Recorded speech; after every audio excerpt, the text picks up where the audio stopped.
L'arrivée de la cuisine avec mon élément total, c'est-à-dire les assiettes pour mes clients, assiettes creuses chaudes, ma soupière qui est posée sur une doublure pour me protéger de la chaleur pour faire mon service. Tout était déjà en place. Dès que j'arrive, première chose, je fais glisser mon potage sur la plaque à accumulation et ne serait-ce que pendant un court laps de temps, mon dessous de plat vient toujours se loger en dessous de ma plaque à accumulation. Tout de suite, je dépose mon assiette creuse sur l'assiette classique client en invitant mon client ou mes clients à enlever leurs serviettes si possible. Je fais toujours concorder ma sérigraphie d'assiettes dans un souci esthétique. Je donne mon assiette de la main droite à droite et ma main gauche est toujours dans mon couloir, jamais à proximité de la tête de mes clients. Je cherche toujours à aller en avançant et jamais en reculant. Je récupère mon potage, je replie mon lito en forme carrée, je reprends mon dessous de plat, je refais glisser mon potage sur mon dessous de plat et je me débarrasse du couvercle que je vais positionner à l'envers pour éviter que la condensation ne vienne se déposer directement sur ma nappe.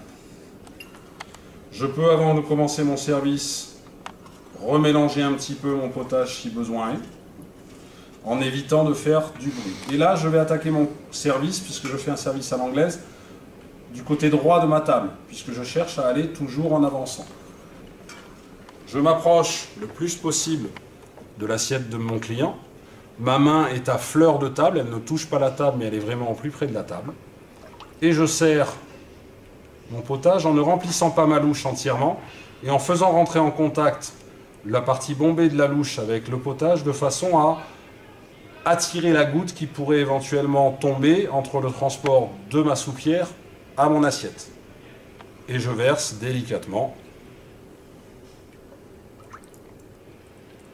2 louches et demie, 3 louches, selon le désir du client.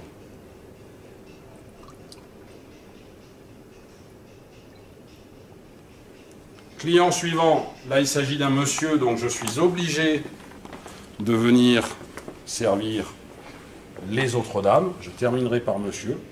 La technique est toujours la même, délicatement.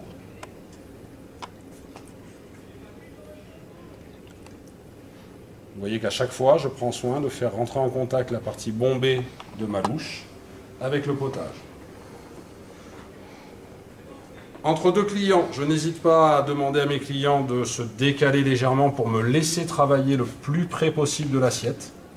Vous voyez que vraiment, je suis à côté de mon assiette et je ne suis pas trop haut.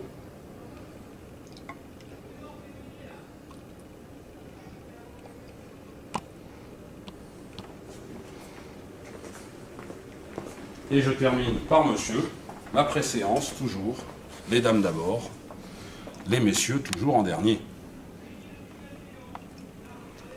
Vous n'entendez pas de bruit lorsque je sers, hein, ma louche ne rentre pas en contact avec le fond de ma soupière et elle ne rentre pas en contact avec l'assiette du client.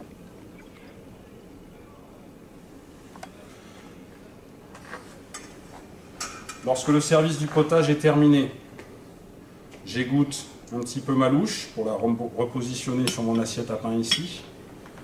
Je remets tout de suite mon couvercle et il est inutile de laisser le potage sur la plaque à accumulation, même s'il en reste, puisque la règle veut qu'on ne fasse pas de repasse avec un potage.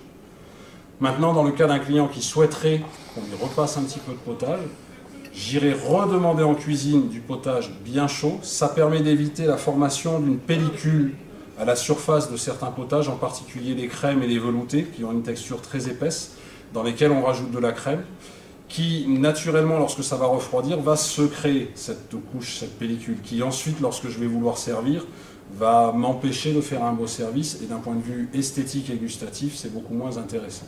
Donc je répète, pas de repasse avec les potages, sauf demande expresse du client, mais auquel cas, on est obligé de redemander au chef en cuisine de nous redresser une soupière de potage bien chaud.